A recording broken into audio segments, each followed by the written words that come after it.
The Golden State Warriors finally finished off their first-round series against the Clippers with a 129-110 victory in Los Angeles last night. It was largely thanks to another magnificent Kevin Durant performance, who closed the door on the Clippers with a 50-point masterpiece, including 38 points in the first half alone, one shy of Sleepy Floyd's NBA playoff record.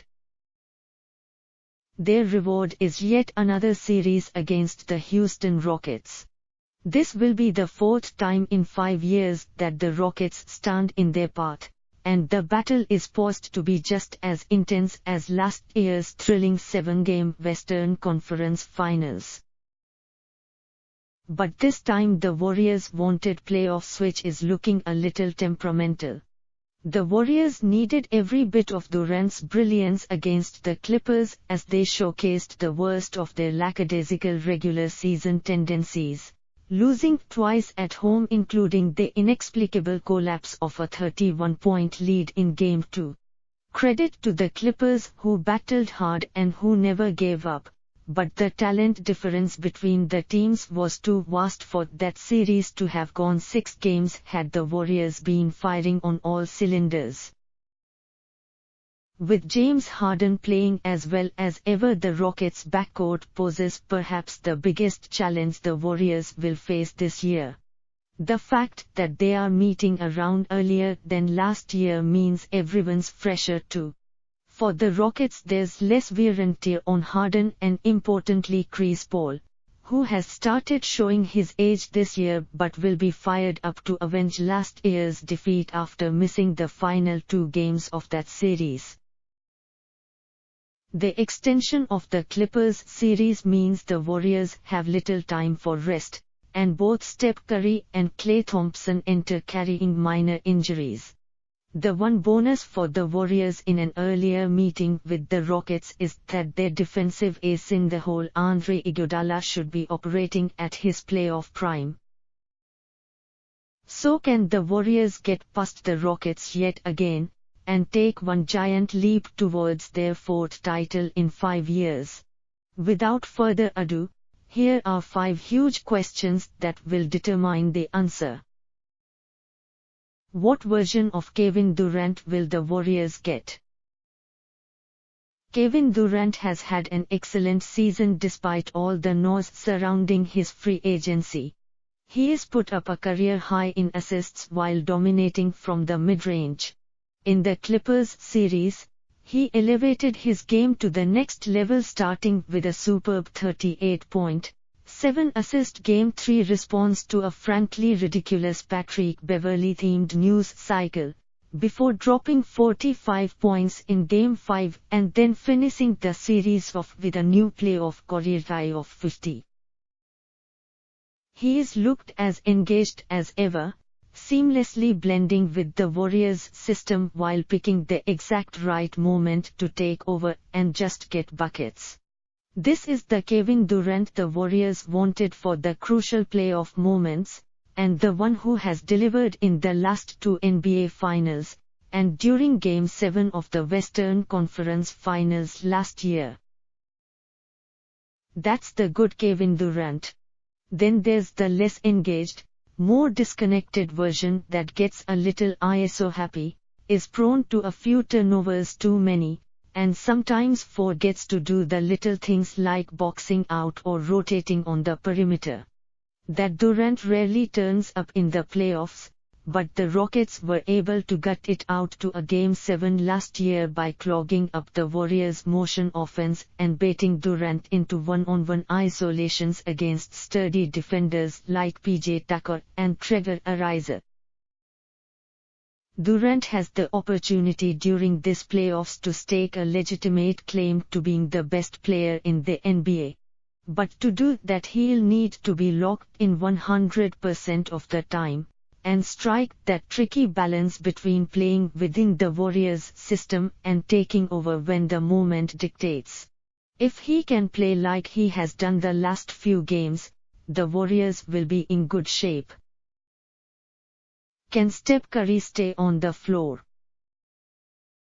Part of the reason the Warriors have needed Durant so much in their first-round series against the Clippers is that Curry has found himself in foul trouble in several of their games. For the most part, the whistles have been fair, it's just Curry reaching when he shouldn't.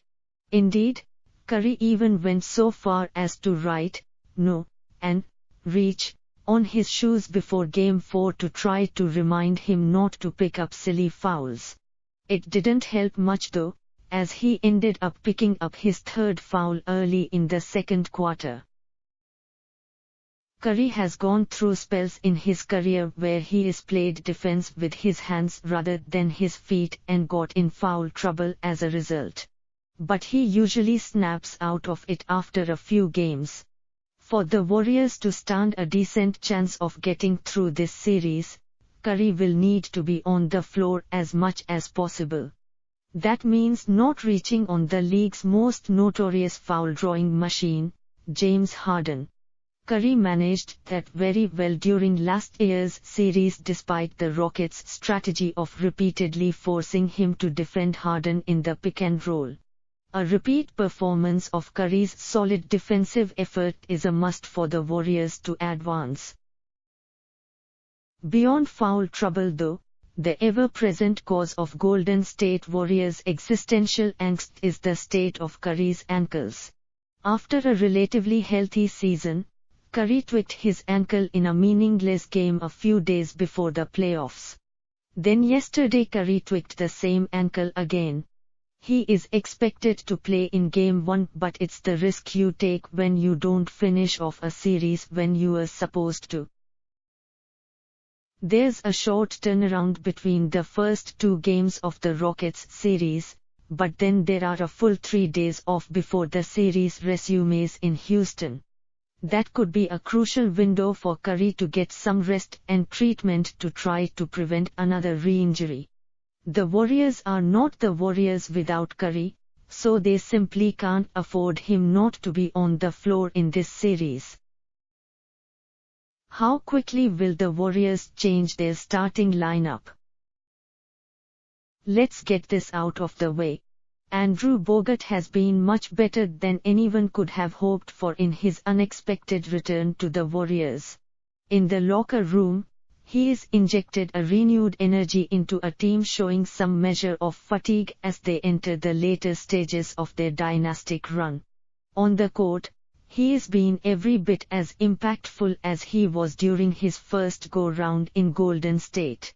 He has provided a healthy dose of defensive intelligence and physicality, and on offense, he has run all the old hits, and some new ones too, with aplomb.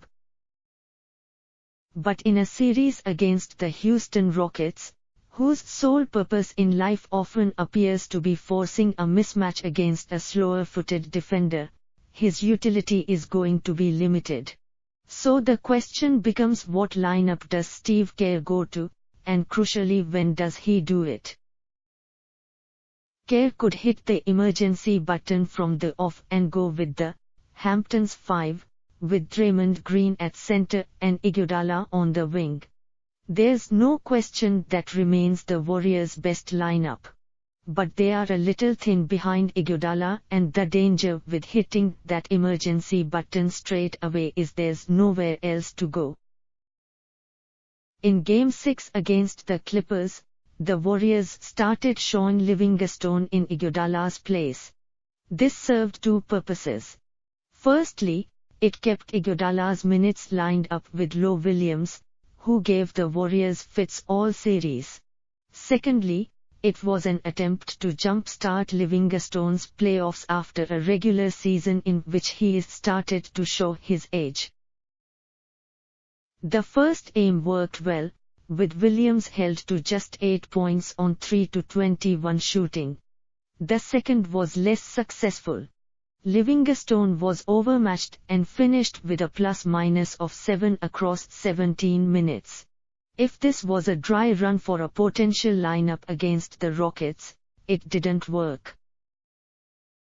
The alternative course of action against the Rockets to keep Iguodala in his sixth-man role is to start Kevon Looney at the center spot. The Hamptons 5 will still play the bulk of the most important minutes, but it allows the Warriors to play at least one top-notch perimeter defender on the court at all times with Klay Thompson starting. Looney proved last year that he can stand up very well to the Rockets' switching scheme, but the Rockets for some reason still keep trying to force mismatches against him, usually to meager results. This year Looney's impact has grown.